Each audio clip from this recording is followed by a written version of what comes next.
and welcome to our podcast, The Ups and Downs of a Small Business Owner, where we hope to show you exactly what it's like to grow a business. Hello and welcome to our podcast, The Ups and Downs of a Small Business Owner, where we hope to show you exactly what it's like to grow a business. I'm here with Matt Beswick from AIRA, Digital Marketing Extraordinaire, Strategy Director, Social Media Gaming Company Director, and semi-retired co-founder? Yeah, pretty much. You've obviously been through my LinkedIn, so hearing some of that was actually a little bit odd because it's stuff that I've kind of put in over the years. But yeah, essentially I run a couple of businesses now. One is AIRA, and we are a 50-something person agency that I started with Paddy, my co-founder, back in 2015. So we've obviously kind of grown from 4 people in a room to 50 or so now, but I took a step back from AIRA in July last year. So he's running the show now. He's kind of in there every day, heading up the team. Has a great team around him as well, so no worries there. But when I stepped back, the aim was to work probably 4 days a week, maybe 3 days a week, spend a bit more time with the kids and chill for a bit. That lasted about a month, and I now work with my wife in Blush, which is another digital marketing agency, but much smaller. So there's 4 of us at the moment. I work kind of there part-time, and I'm effectively employed by my other half, which is interesting. But yeah, kind of splitting time between AIRA and Blush. So do they actually compete with each other at all, or is it very... No, it is very different. We actually had an incident not too long ago where we accidentally pitched for the same client without knowing it, which is the first time it's happened and was never the aim. But the client profile of Blush and AIRA is quite different. So Blush is very much kind of SME, small business led. We work with growing businesses and budgets there are increasing, but AIRA is more focused on kind of larger businesses, so kind of larger marketing teams, higher budgets essentially, because we have a bigger team and a bigger agency needs to charge higher fees. So generally the smaller companies can't afford to pay for AIRA's services. So yeah, hopefully we don't compete too much. This client that we kind of crossed paths on was right in between the two and had a little bit of a flexible budget as well. So yeah, not ideal and not something that I would like to repeat, because it's not the point of doing this. I'm not out to kind of have Blush as an AIRA competitor or AIRA as a Blush competitor. Yeah. So you said you started in 2015. There was 4 of you in a room. Yeah. How did that happen? I'd been freelance for a long time, so I accidentally fell into doing SEO. And again, like back in the day, nobody went out to try and be an SEO. You didn't go to school and say, I know what I'm going to be when I grow up. I'm going to go and do some stuff on Google. It was a profession that you kind of fell into. So I was freelance for a while, ended up kind of going to a load of conferences and meeting a lot of people in the industry. And as that happened, kind of built up a client list, had one person working for me, and decided that I kind of wanted to grow. At the same time, I kind of knew Paddy from a previous role. I'd been CTO at another agency and actually hired his wife into that agency and got to know him through that. So just events and going to the pub, and we just decided it was the right time. So there was myself and 2 others. We were just hiring our third at that point, and Paddy came on board in the January and off we went. And now it's 50 strong? 50-ish, yeah. Right. I should know exactly, but I've got an excuse. I'm not in there every day, so it's about 50. I guess it's changing every month and things like that. Yeah. So what was your dream? What did you want to achieve? That's a great question. I think I always wanted to run my own business. Ever since I was probably younger than 16, not very old, I knew that I wanted to do my own thing. I didn't know what that would be, and this all started with me kind of getting involved in an online game that I ended up helping out the guy that had made it, and we started building this kind of mini business, and that was great experience when you're 16, 17 years old. Never went anywhere, but it kind of showed me that you can do your own thing in one way or another. And then fast forward to when Facebook opened up their API, I had a job in an IT company, and again, it was just an opportunity to go and build something, so I made this game. So I'd got this kind of repeat habit of just trying to build something and seeing what happened with no real kind of thought or logic behind it. I was just doing it to see. So it's not really a dream, but I knew that I wanted to do my own thing. I knew that I didn't want to be kind of employed by somebody else for my whole life.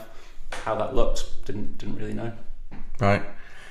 And then, did you ever expect AIRA to get to the size it did?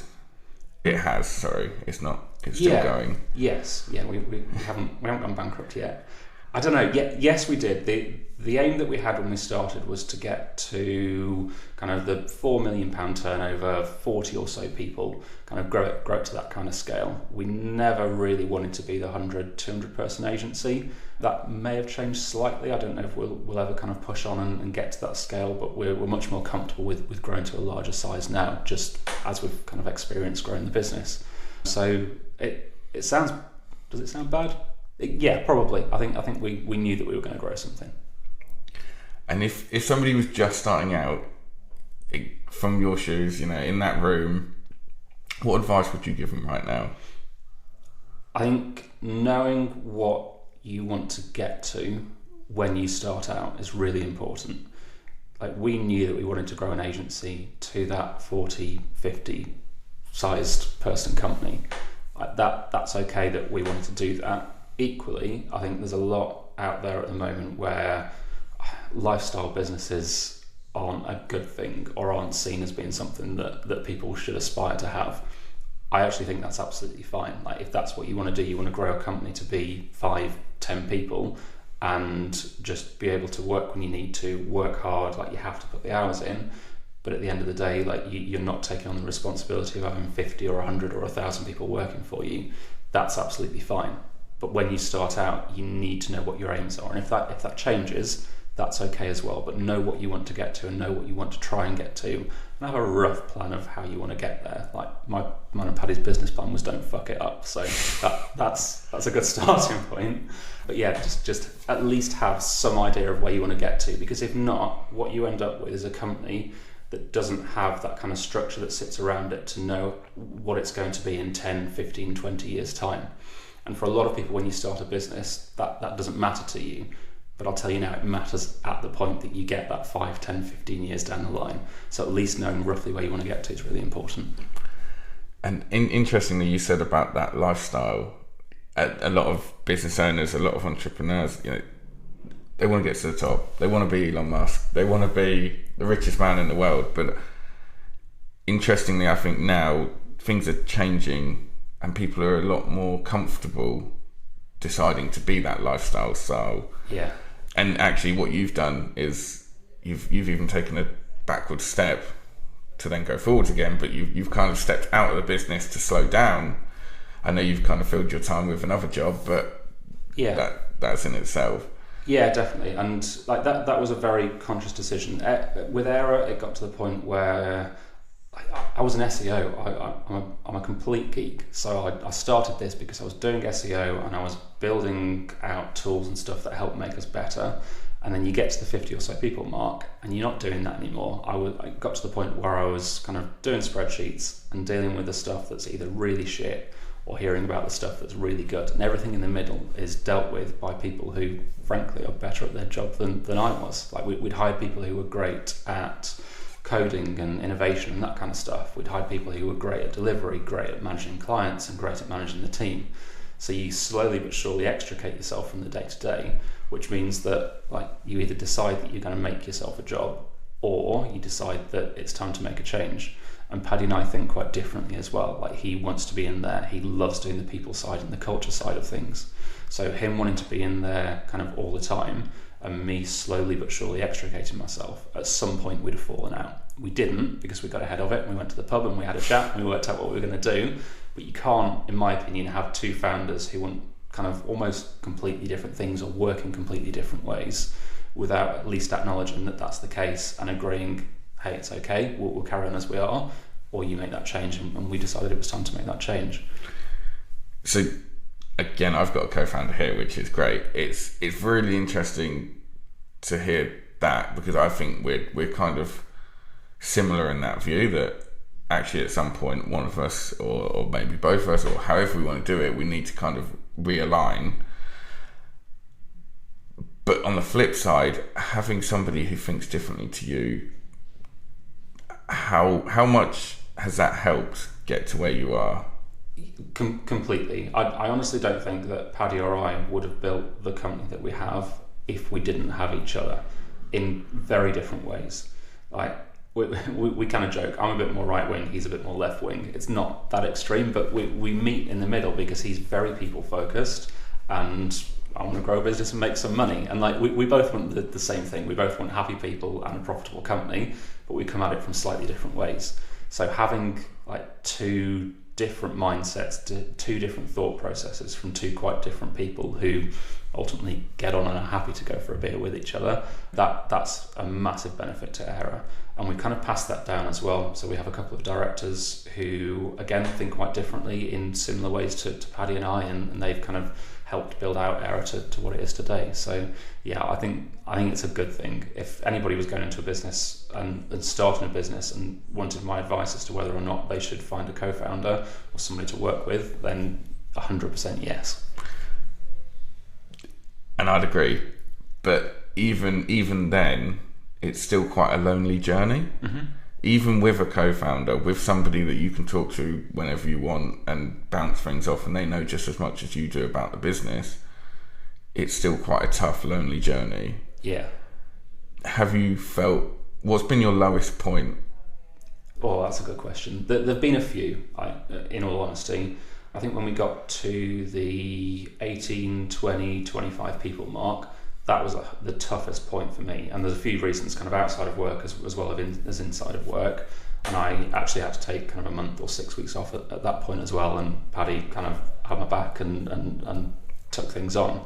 But I think like as you grow, you go from being this small team that's you against the world to a growing team where you need that kind of structure and boundaries and all of those kinds of things. And then you kick on through that and you get to 50 people, which has its own challenges. And there's other challenges, I'm sure, when you get to the 100, 200 people mark. But you're right, it is still a lonely journey because you go through stages of making payroll and needing to find clients to be able to grow. And that's hard, but actually kind of hard in an easy way because it's just like, let's kick on, we're doing this, we're going to grow this thing. And then it's like, okay, so it's not us against the world anymore. We have this team that we've got kind of 20 people working for us. We're responsible for them and making sure that they can pay for their cars and their mortgages and their food and everything. They've also got dependents, so that's kind of other halves and kids and so on. And all of a sudden, you're responsible for a huge amount of people.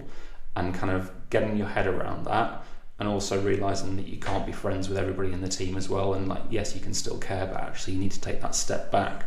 I don't think I ever expected how hard that would be, and it took me a long time to adjust for that, which would probably be a surprise to like some of my friends from school that have known me for 20 years. Like they always say, "You're fucking dead inside," kind of thing. But it's hard. It's just knowing that everybody is relying on you almost. Yeah. And it's going. I guess it's going from that family and almost a family environment, which is what small business is. You're really close. You know what each other are doing every weekend, every day, and it's that to being a bit more corporate with the processes, procedures, and as you say, you can't be that friend to everyone. Yeah. You have to take a step back. So going back to being co-founders again, because this is something I love and I'm kind of really interested in. When you come to talking and communicating and you have an idea and Paddy's decided actually no, he doesn't agree with it, and you go with it or you kind of push forward, how fundamental is it that you don't blame each other or point fingers at each other and focus? Yeah, very much so. We haven't fallen out very many times, fortunately. I think that is because we've always kind of kept in mind that we do think quite differently, as I said before, and you have to meet in the middle. So there's times when I have probably not wanted to do something because, I don't know, it's going to cost a fortune or it's going to take focus away from like the business, versus Paddy, who's probably wanted to do something because it's right for the people, and if it's right for the people, then it's right for AIRA. And we've definitely disagreed on those kinds of things, but ultimately you find a way through it and you meet in the middle. If you don't do that, or if you make a decision and it goes wrong, like if you blame each other, it's going to start falling apart. And there's times I know when we've lost a client because I've missed something or Paddy feels like he's missed something, and it's cost us a client, like that's okay still, because it happens, and you're not going to sit there and go, well, you've cost us 100 grand and that means that we can't do X, Y and Z, because like we're not like that. We try and be good people to the team, to the clients, and to each other. I think if you do that, then that gets you a hell of a long way. So kind of flipping that then, what's been your biggest success? Probably stepping back, like getting to the point with a company that is still a small business, let's be honest, that I've been able to step back from and it hasn't fallen apart. I'm pretty proud of that. It was a very weird thing to go through, like going on holiday in July for a couple of weeks and coming back and that's kind of it. I'm there a day a week or half a day a week. That was definitely a weird process to go through, but being able to get to that point is, yeah, I'm pretty proud of that. It must be pretty empowering to be able to leave the business and know that it's functioning without you, or to not be in there knowing the day-to-day work, and to have the team doing everything, and you're just kind of coming in as and when, or the days that you choose. Yeah, it's, honestly, there's times when it's been great. There's times when things aren't quite as we would like them to be, and I just have to accept that the team have got it covered, and that Paddy's got it covered. So, like, not wading in and not like stamping my feet and trying to fix things myself. That's definitely been a challenge. But for the most part, it's, as you say, yeah, it's been really empowering, and being able to kind of take a step back and work on something different that is quite different, that's got completely different aims. That's been good fun as well. So I'm kind of getting the best of both worlds at the moment, and seeing the kids, which is always good. That's a massive perk, and I think that's something that a lot of people struggle to balance. It's how much they want to spend time at home with family, and also how much they want to spend time working, because actually most business owners want to spend a lot of time doing both, and unfortunately we don't have that much time. Yes. So have you ever thought that AIRA wasn't going to work? I mean, this at risk of sounding arrogant, no, I don't think so. We grew and we got lucky with the timing to a point. So starting a business when we did, like, yes, COVID's happened, but actually over the last since 2008, the economy's been pretty good, and businesses have been able to grow. So building an agency in a time when it has been pretty plain sailing as far as kind of business growth goes, like we picked a good time. So I don't think we've ever had a moment where I thought that we might go under. There's been really challenging moments, there's no question of that, but we were profitable pretty much from day one. I don't think we had an unprofitable month in the first half a decade of running the company. COVID threw a few spanners in the works, but actually it was almost a fun challenge to work out how to get through that, and we came out of the other side, and everybody knows now that everybody kicked on, because, like, yes, the world changed, but things were okay. It's more challenging now than it ever has been, but no, I don't think there's any time when I thought it wasn't going to work. I guess that's probably made a big shift for your industry, being digital marketing and that side of it, because it forced everybody to go online that wasn't. Yeah. And it forced people to look a lot more at what their digital marketing or digital presence looks like. Yeah. So did that help at all? Did you find that? Yeah, 100%. Because like we had a massive contract that we were about to sign in the travel industry just as COVID hit. Like we'd signed on a much larger office that would take us from the kind of 30 or so people mark up to potentially 80 odd people. So we'd got this massive room that we'd signed on in the December before COVID. Our rent-free period ended on April the 1st, and we sent everybody home middle of March. So we had that whole time where we got this kind of big new office that we just couldn't use. But actually, like, having people at home, it was a big change for the business. But the way that the world changed was probably a good thing for us, because we had to think a bit more about our client profile. And yes, we lost some big contracts, like the travel one that I mentioned before, but everything went online. So when you're looking at kind of a switch over to e-commerce, and we were already pretty strong in e-com anyway, we were able to pick loads of new clients up. And some businesses that absolutely smashed it because of COVID. Like, there's no question that COVID made it easier for some people to build a business. I think 2 years on, it's harder because the world's kind of going back to normal, and you've got this weird kind of hybrid thing that's happening at the moment, and it's taken a little while to settle. So it's more challenging now. But I think COVID, I think it helped us. Interestingly, I think most people I've spoke to on this podcast have said that COVID helped. There's not many that have said actually COVID was a bad thing. Well, obviously COVID itself was a bad thing, but from their business point of view, actually those that were struggling at the time, it gave them a way of reducing costs, and furlough supported that. And then also, as you said, most businesses have come out the back of it having learned, or the way the industries have changed, and actually adapted and improved because of that. And that might be because that's just the businesses that I talk to and I'm interested in, is high growing businesses or businesses that are really pushing forwards. But going back, actually, you said COVID was just another challenge. Well, every year that you run a business, there is always a challenge. There is always something that comes up. There's always a hurdle that you have to jump over. So it was just another one. It's a pretty big one. It was a huge one. It was very kind of nerve-wracking, but actually it was just the norm. And from a business point of view, it's probably seemed scarier than it actually was. Having to send everybody home and close the office and lockdowns, and obviously, like, from an outside of work perspective, COVID was hard for a lot of people. But for the business, yes, it was difficult for a few months, but all of the support that was there, like the furlough scheme, as a great example, it made sure that we could get through it, and we didn't have to make redundancies, which in turn meant that we could bring the team back. And it took 4 or 5 months, but we came through it, and it wasn't as scary as it seemed at the time. And did that play a part in you wanting to spend more time at home with the kids?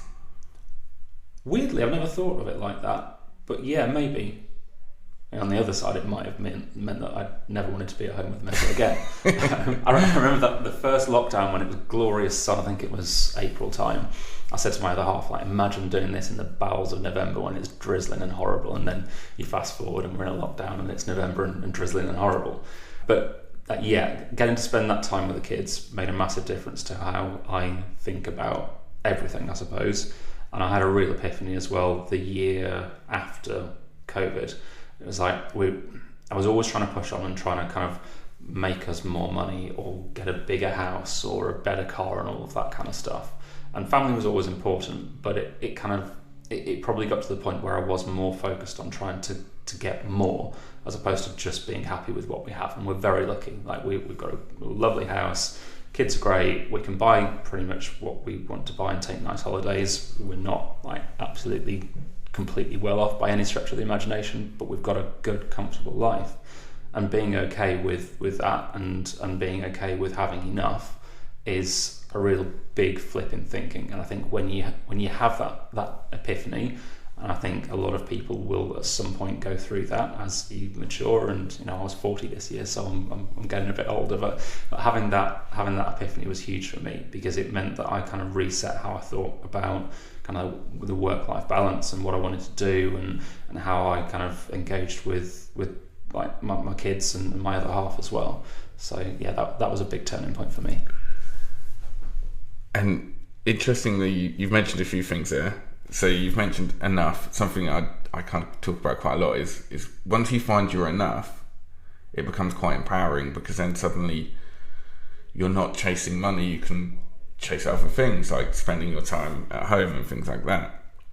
But I think it's a really tough to find what your enough is, because we're going back to what you said. It's materialistic things. You need a bigger house, or you've got a spare room, but you still need a bigger house. You've got a spare office again, or you need that bigger car. Well, actually, it still gets you from A to B. It feels nicer and it's a lot better, but I think we are so focused on just achieving what we class as success, and it's trying to find what you class as success to then be comfortable with what you've got. So it's finding that success and what we can do there. So by the sounds of it, you're kind of arguably found you're enough, and you found your comfort zone. I think that changes over time as well. So you mentioned everything there with the house and the car and all of that kind of stuff. And at some point in your life, for most people, that is probably the right thing to be chasing, because it means that you want to get on, and it gives you that motivation. Not everybody's money oriented. We've had a lot of people through the years at AIRA who weren't kind of oriented around money, and we've had a lot who were. So like seeing those different personality types and what enough is for them, that's probably kind of impacted me a little bit as well. But over time that will change, like having a couple of kids and wanting to make sure that they can get the best out of life as well. Like you don't run a business just to kind of have another job. I think that if you're a business owner, you need to do it because you want to achieve something because of something else. So for me now, it's making sure that my kids can have what they need as they grow up. We can take some great holidays together, and we can look back on that as a time that we had as a family, and we had kind of the very cliche, but like the happy times as they grow up, because you never get that back. Fast forward 10, 15 years or so, they probably won't want to speak to me anymore because they'll be off doing their own thing, and enough will be something different. So again, like accepting that changes over time will probably make you happier as well, because you're not always looking for that end goal and that end point, because there isn't an end point until you're 6 foot under. So accept that things change as time goes on. So you also mentioned happy there. Are you happy? Yeah, I'd say so. I'm happier now than I've been in a very, very long time, because I'm comfortable.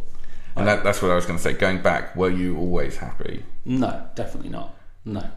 But you've built it to be, or you've built your position to be where you want it to be, and it's made a huge impact. Yeah, very much so. I kind of mentioned it before. There was a time when I was really, really like deeply unhappy, and from the outside, it would have looked like we had all the success in the world, but like that external perception isn't always the reality, and you find that with everybody that you speak to, I'm sure.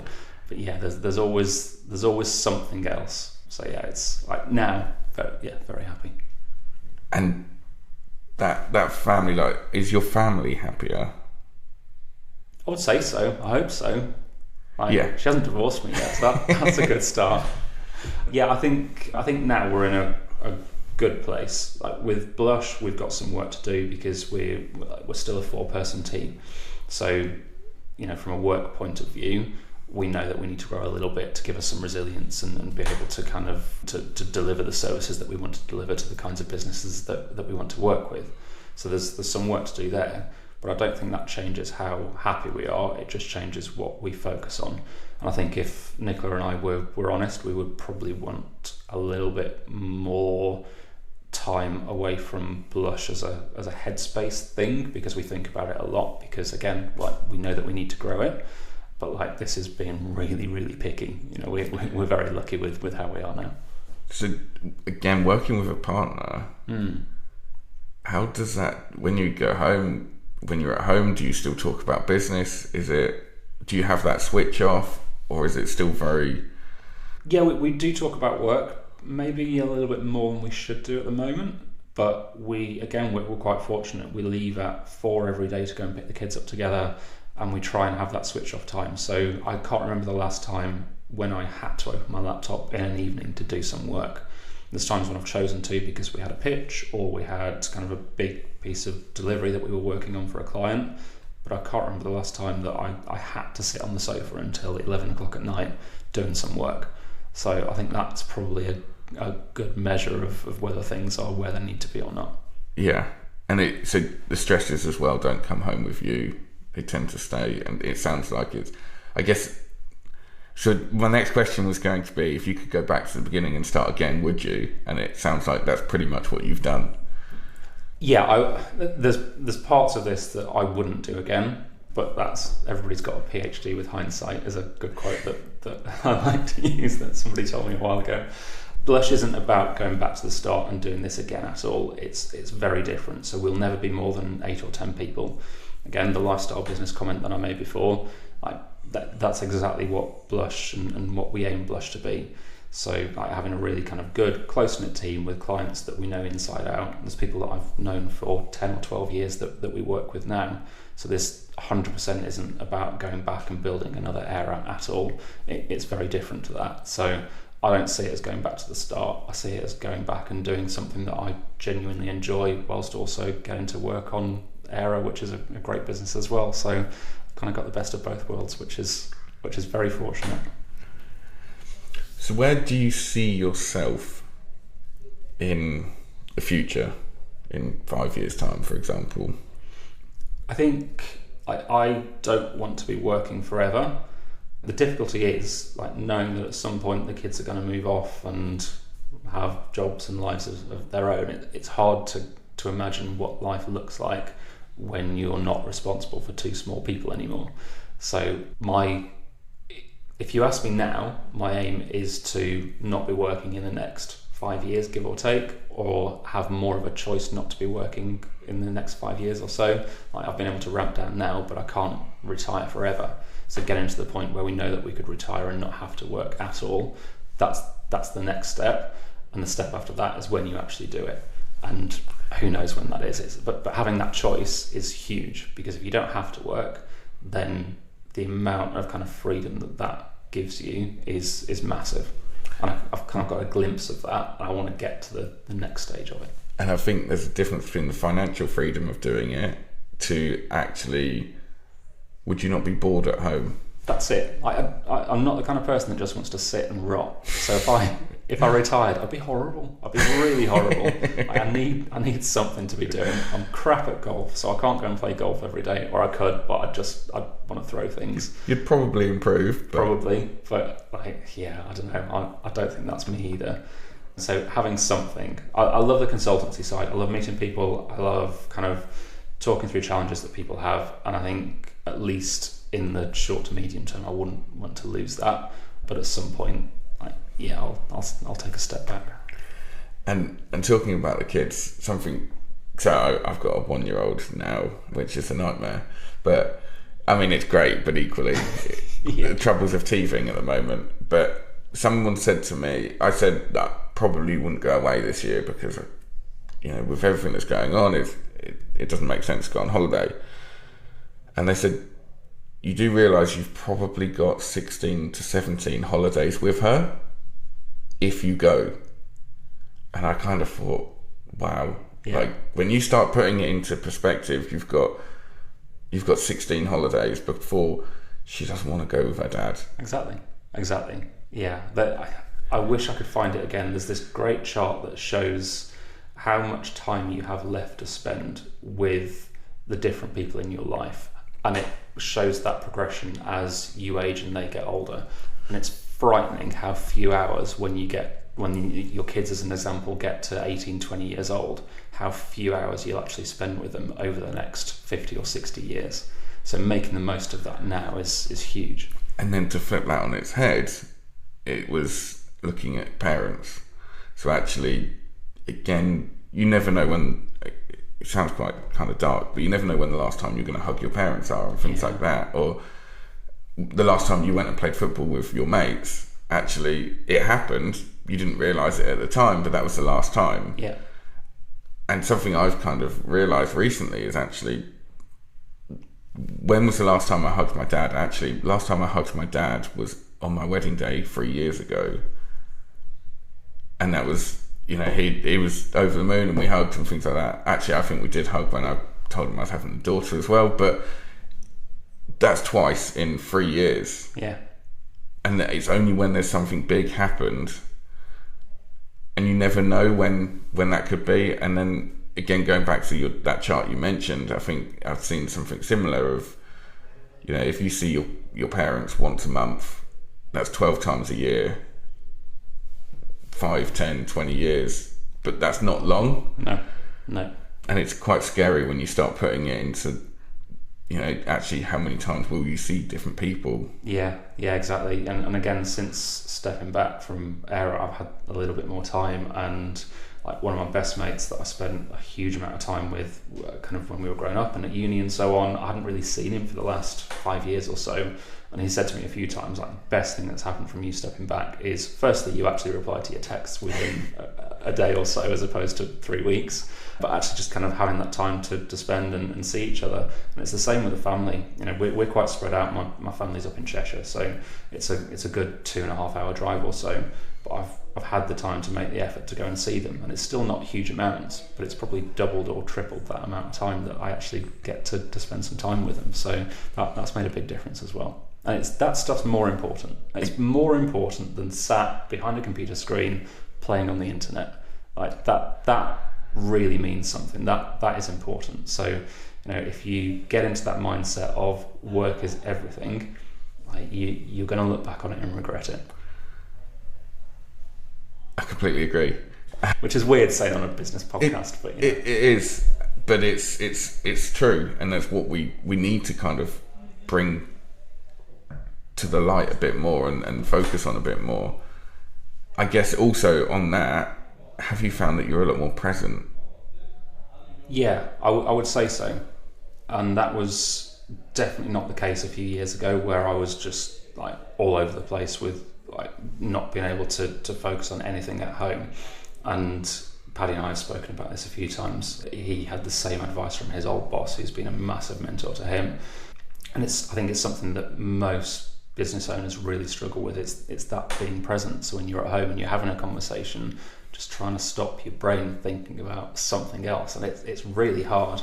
But I would say definitely over the last like 9 months, I'm way more present than I have been ever before. It took a while.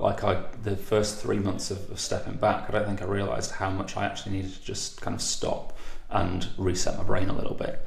But that's happened, and like since Christmas, I think I've been able to kind of kick in and get back to me. And I imagine that's really empowering as well to be present in them situations, and it changes your relationships with everybody. Yeah. Because you're there. And I think there's a lot, again, as a business owner, you can't help but think about all these things and to focus on all these other things that are going on. But it's being able to shut off at some points. And, you know, when you're with your wife, you are with her. You are talking about stuff that's going on at home. When you're with the kids, you're with them, playing, doing whatever it is that they're doing, not, oh, hang on, I just need to look at this email. I just need to reply over here. Yeah, exactly. It's actually doing the stuff at home as opposed to just paying lip service to it. So you mentioned your friends said that you're around a bit more now. How would your friends describe you in 3 words? I don't know if it's actually repeatable, to be honest. I honestly don't know. I think depending on the friend that you asked, it would be a completely different answer. You know, my best mate that I've spent the most time with since I was kind of 14, 15, we see each other in inverted commas every Tuesday. We play games together, and the mate that I mentioned before as well, we probably see each other 2 or 3 times a year and go to the pub. So asking how they describe me in 3 words, I honestly don't know. I wish I could come up with an answer off the top of my head, but I don't know. I'll ask them and they will 100% swear at me. But, yeah. I imagine that's also changed again over the couple of years. Again, being more present, being more available to spend time together and things like that. I would say so. It will have adapted. Okay, so we've also then got these cards here with a load of questions on it that they are from the Diary of a CEO. But what we're going to do is we're going to pick one at random and we're going to answer that. So we'll do one each. So okay. Do you want to go first or second? Go on, I'll go. Let's have a look. What's something that people value that you no longer value? We'll probably need to pick 3 actually, because we've talked about this, like just having everything and like money being the most important thing. I think a lot of people value that, but I don't think it's the most important thing in the world anymore. So we've talked about that. We'll skip that. I'll pick another one. Okay. What's one thing you regret not saying to somebody, and why didn't you say it? Could have gone from an easy one to a terrible one. That's a tough one.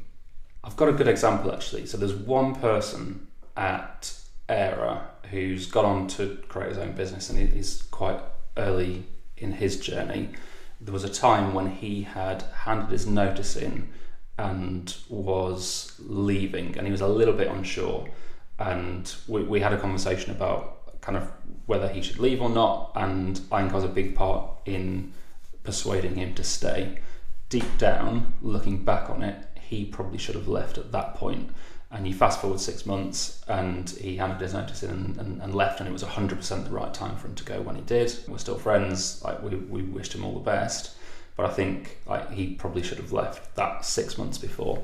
So that's one example. It's probably not the biggest example in my life, but I think it's one good example where, again, as you build a business, at some point you have to accept that great people are going to leave and be okay with that, and like not just persuading people to stay because you think it's the right thing to do for your business, as opposed to what's actually the right thing to do for everybody. And on that, something I've always been told is hire fast, fire faster. Yeah. Or allow people to go faster, I guess, not necessarily fire, but if it's not right, then you it feels like a kick in the teeth, but you kind of need to accept it and move on and build around that. Yeah, we've never prescribed to the hire fast, fire fast thing. We've always taken a long time over hiring, sometimes to the detriment of the business. We probably could have been much bigger than we are now if we'd have hired a little bit quicker and like pushed to kick on faster. We always wanted to grow quite organically, so and this came from Paddy, to be fair to him. Like, he always said, if it's a maybe, it's a no. And any interviews that we do, we've tried to kind of carry that through, even to this day. So we spent a lot of time picking the right people. And there's times we've made mistakes, but we've had to let very, very few people go over the years because of performance, like less than a handful. So I think like going through that lengthy process of making sure that person is right has been good for us. That being said, we have definitely not let go of some people when we should have done. So we've held on to people because they're the right cultural fit, or we want to do the right thing by them, and we found them a different role in a different department when actually they probably should have left. And you fast forward 3 or 6 months and they leave anyway.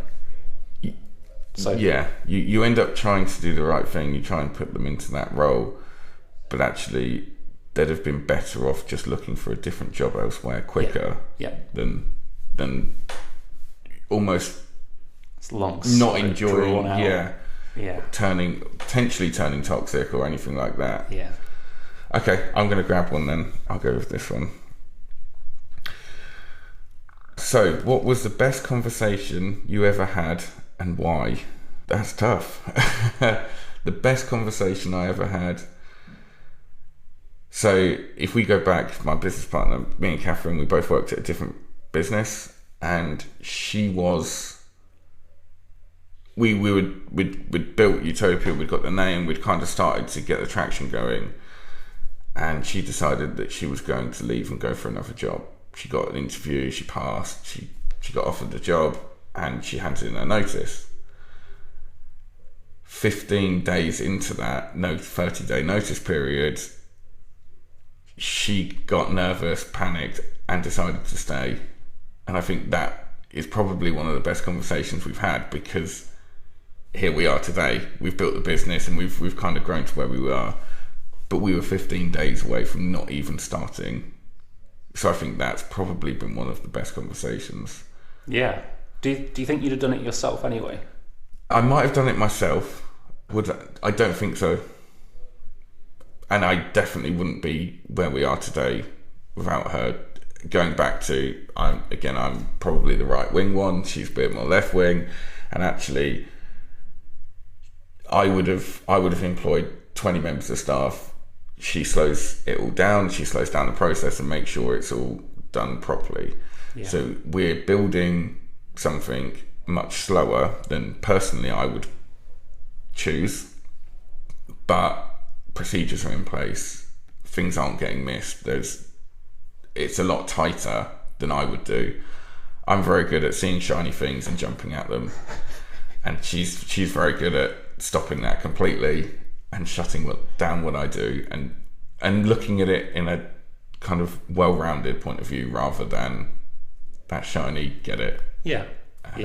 I guess from what you've said, you meet in the middle with that stuff. Like you need that bright, shiny mentality as well, because If not, you're not going to grow.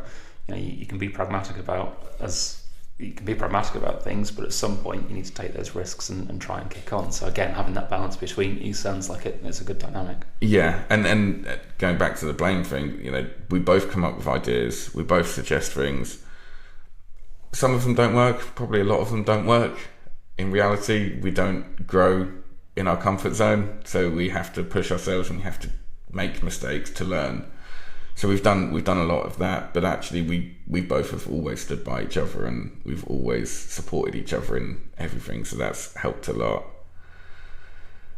So again, going back to one of my big loves is AI. How do you think AI is affecting you and your industry? So this is all very much a work in progress for everybody, but I think what it's doing is making it easier to do the kind of lower level mundane tasks that you probably didn't want to do anyway. So the way that I'm thinking of this is, and I'll give credit to Robin who works at AIRA, he described AI as, you should treat AI as if you have a really energetic intern working for you, or something like that, because it will go off and it will do what you tell it to do, and it will come back with an answer. Is it the right answer? Like maybe not, or maybe somewhere in between. So a lot of the way that I'm using it personally is just to give me a starting point. So if we're doing a kind of a set of keyword research for a client, or we're having to write kind of content en masse or come up with ideas for content, then plugging some prompts in that come back with an answer and point you in the right direction. For me, that's a great start. Dealing with data and so on as well, and looking for trends and kind of picking out key salient points from larger pieces of content. Again, that's a good example of where you can use AI to speed things up. Should you use AI to give you very important answers about very important things that you're not going to go off and check? 100% no, because it doesn't have that nuance. And really what it's doing is kind of taking answers from all over the place, mushing it all together and giving you its opinion in inverted commas. So it's great and it's making a difference and I'm fully on board with it. And yes, it's kind of changing the world, and that's happened seemingly quite quickly, but actually it's been kind of a long, slow build up to this point, but it's got a long way to go as well. So interestingly, I've seen a set of accounts completed by AI. Obviously the right information was plugged into it, but it managed to produce a tax return correct. Yeah. Would you trust it to do a tax return? I think I would trust it more to do a tax return than I would for it to give me relationship advice, because a tax return is largely a yes or a no answer. Obviously, speaking to you, you can do a tax return and you can have the right numbers on a page from the right inputs, so inputs, outputs, but again, there's some nuance to that tax return where there probably is kind of things that you can move and change depending on the person whose business it is and the situation that they're in individually. So I suppose that is a good example of where that would give you a starting point that you then firstly sanity check to make sure the numbers are right, and then make sure that you've applied every bit of nuance that you need to apply to that individual situation. And that's where I see our roles going, is actually doing the work. You could get an AI to do it, and I imagine in a couple of years' time banks are moving into that space and being able to do that. To produce a tax return, how much have you earned? At 20%, 40%, whatever it is, there's your tax return. Yeah. However, as you say, it's that relationship side of it. It's looking at, okay, if we did it slightly differently to the way you'd normally do it, what does that do? How does that impact you? Yeah. And that's the bit that I think is key, the advisory, and that's what we've doubled down on. But the strategic side, and it's similar for like code is a great example. You can ask AI to code you a website or code you an integration with an API, and it will do it for you, and it will give you some code that will probably work. Is it right in that situation, and has it applied the nuance that it needs to apply? No, but again, it gives you that starting point. So, yeah. And going back to what you mentioned, it's an intern. How is this going to affect kids coming out of school getting jobs because the entry-level jobs are being taken by AI. I think that businesses are going to have to accept that they need to double down on training like young, good, hungry people to be able to think commercially and think strategically. And again, as time goes on, me and my other half, I'm as I said before, I'm 40, she's a little bit older, and we were right in between the point where you have PCs at school when you're kind of 10 or 12. She didn't get them until she was a little bit older. Like, that was a massive change in how you work, because it was about typing things as opposed to writing them on paper. I think it's going to be the same with AI. Like, my kids now, you fast forward 5 or 10 years, they'll be using this day in, day out, and it's already kind of starting where they're playing around with it. So they're just going to be used to it, and they're going to be used to being able to get answers from it. So having that as a tool that's available to them means that the kind of higher level thinking and that strategic side that we talked about is going to be more important than it ever has been before. So that, as I said before, commercial thinking, strategic thinking, and being able to take kind of answers from a tool or answers from something that you come up with yourself and apply it to the real world. Businesses are going to have to double down on training people how to do that. So yes, it gets rid of some of the entry level jobs, but does it really just make everybody step up to that next level up? Maybe. We don't know yet, but maybe. And if it does, that's probably a good thing, because it means as a human race we're kicking on. I completely agree, but it's going to be tougher for them. I think, more than anything else, because traditionally the strategic stuff comes with experience. You need the experience to be in that position to be able to do that, and actually they're going to skip the how-to bit or the entry level bit.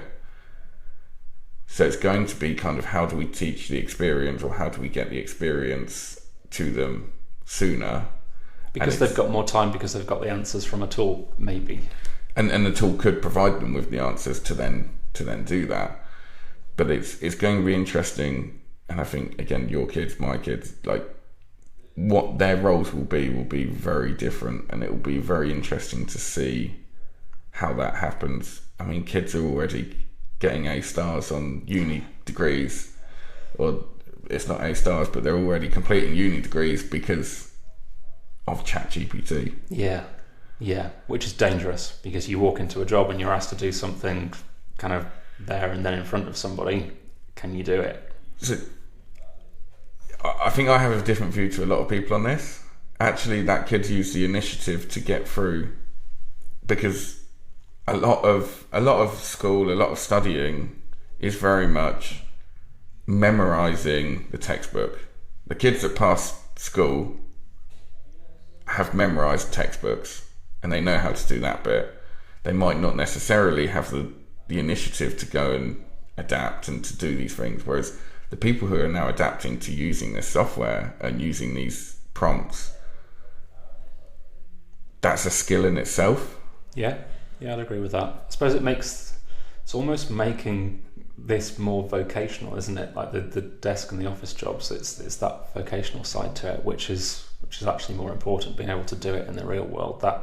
That's where you make a difference. So yeah. Because if a kid that passed their uni degree perfectly, 100%, that used ChatGPT comes to you, and a kid that studied, don't get me wrong, there's a lot of hard work gone into it. It shows a lot as well.